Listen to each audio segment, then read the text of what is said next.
Hello hi नमस्कार, welcome to my YouTube channel defence update explain by Ajit Nanda.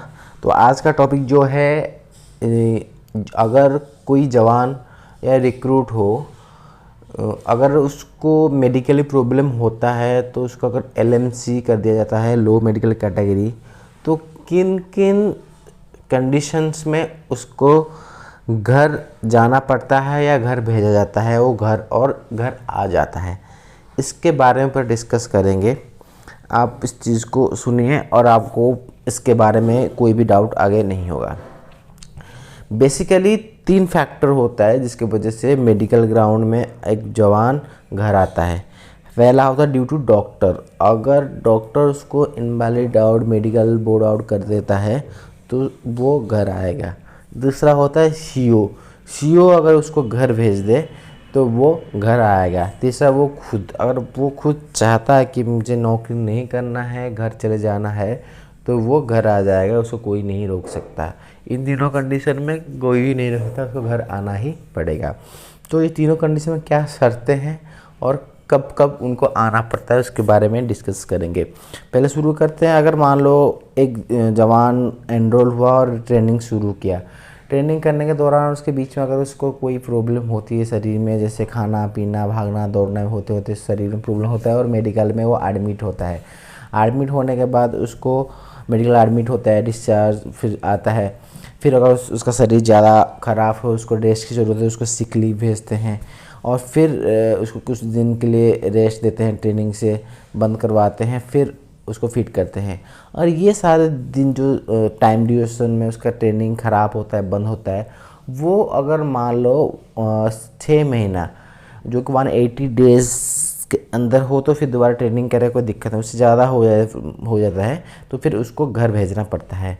For example कोई किसी का मान लो हाथ टूट गया, पैर टूट गया, तो हाथ पैर में नॉर्मली जुड़ने में 2 साल लगता है, हड्डी जुड़ने में। तो तब उस कंडीशन में उसको क्या करते हैं, उसका ऑपरेशन कराते हैं, उसको सीप भेजते हैं, उसके बाद उसका मेडिकल प्रोसीडिंग करके उसको आईएमबी आउट करके घर भेजते हैं, डॉक्टर उसको भेज देता है। दूसरे कंडीशन मान लो हाथ पे टूटा है, नॉर्मल हो, चिकन पॉक्स हो गया और एक ऐसे कुछ पेट का बीमारी हो गया जिसके वजह से उसका ट्रेनिंग ख़राब हुआ, एडमिट रहा काफ़ी टाइम तक, फिर उसको सिक लीव भेज दिया। एक बीमारी के लिए उसको सिक लीव भेजा, 1 महीना एडमिट, 1 महीना रहा, ठीक है, और 1 महीना अटेंडेंस लिया, उसको इधर उधर करके ट्रेनिंग बंद के 3 महीना हुआ, उधर और कुछ बीमार हुआ, फिर से देख जवान जब लगातार और 3-4 महीना एब्सेंट हुआ। टोटल काउंटिंग डेज करेंगे, अगर 180 डेज उसका ट्रेनिंग में एब्सेंस होता है तो उस टाइम में भी सीओ उसका डॉक्यूमेंट बना के उसको घर भेज देता है, क्योंकि उसमें जिस रिक्रूट का 180 दिन से ज़्यादा एब्सेंट रहता है ट्रेनिंग में, ट्रेनिंग नहीं कर पाता है, कोई भी कारण हो, तो उसको घर भेजना पड़ता है। तो कंडीशन हो गई। उसके बाद जब जवान कसम खा लेता है, वो सिपाही बन जाता है, सिपाही हो या वो एक एनसीओ हो, नायक हवलदार, और जेसीओ हो, नायब सूबेदार या सूबेदार मेजर, उस कंडीशन में क्या होता है, कैसे होता है। उस कंडीशन में रिक्रूट वाला 180 दिन का फंडा नहीं रहता। लेकिन जब मान लो कि वो कोई कैटेगरी हो जाता है, एलएमसी, लो मेडिकल कैटेगरी, और उसमें डॉक्टर उसको कभी भी चाहेगा तो मेडिकल और भेज सकता है क्या?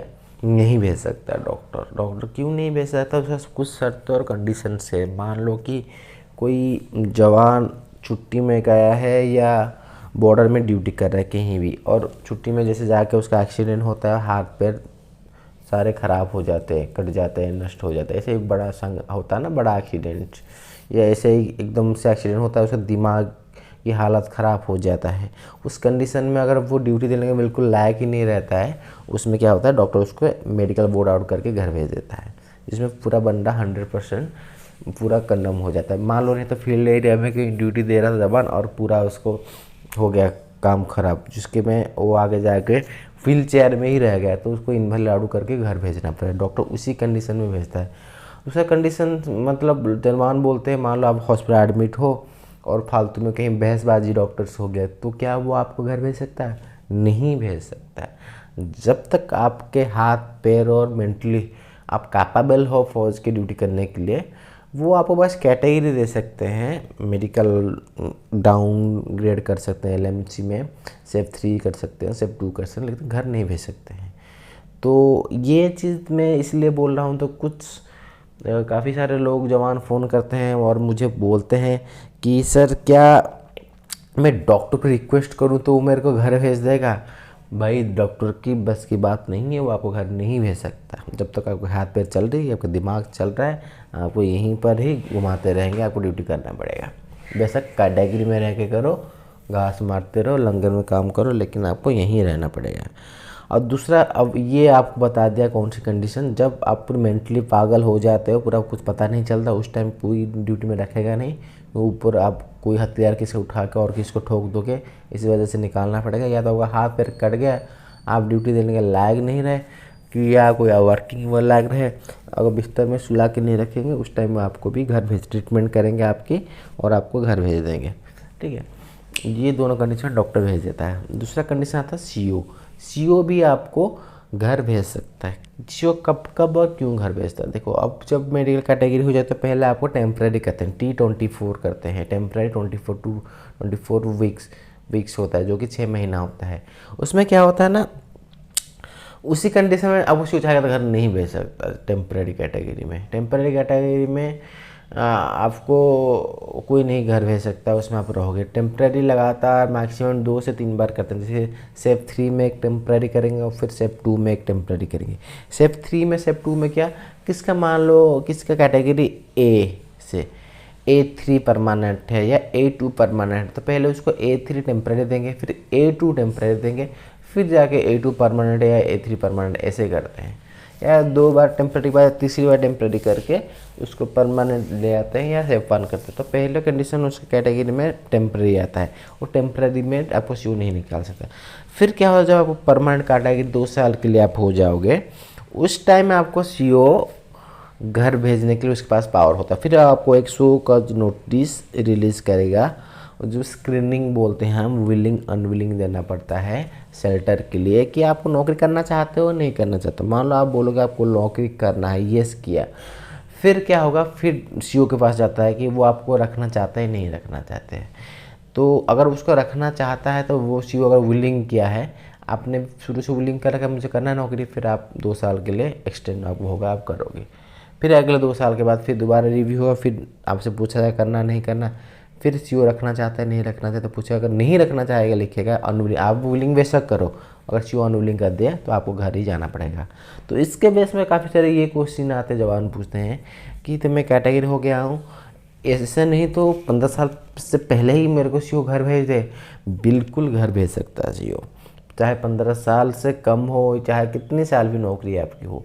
अब आज ही कसम खाए और कल अगर कैटेगरी हो जाए तो आप उसको घर भेज सकता है। बेशक आपका 15 साल नौकरी होने से 1 साल बाकी है, 13-14 साल है, थोड़ी टाइम के बाद आप 15 साल पूरी हो जाएगी, पेंशन के लिए आप एलिजिबल हो जाओगे। उसी कंडीशन में अगर सीओ चाहेगा आपको घर भेजा, कभी भी उसके हाथ में पावर है, जब मर्जी हो तब आपको घर भेज सकता है, आप चाह भी उसको रोक नहीं सकते। ठीक है, मोटा मोटी के ऊपर यही बोला, जब आप परमानेंट मेडिकल कैटेगरी होते हो तो आपकी नौकरी जो है वो सीओ के हाथ में रहता है।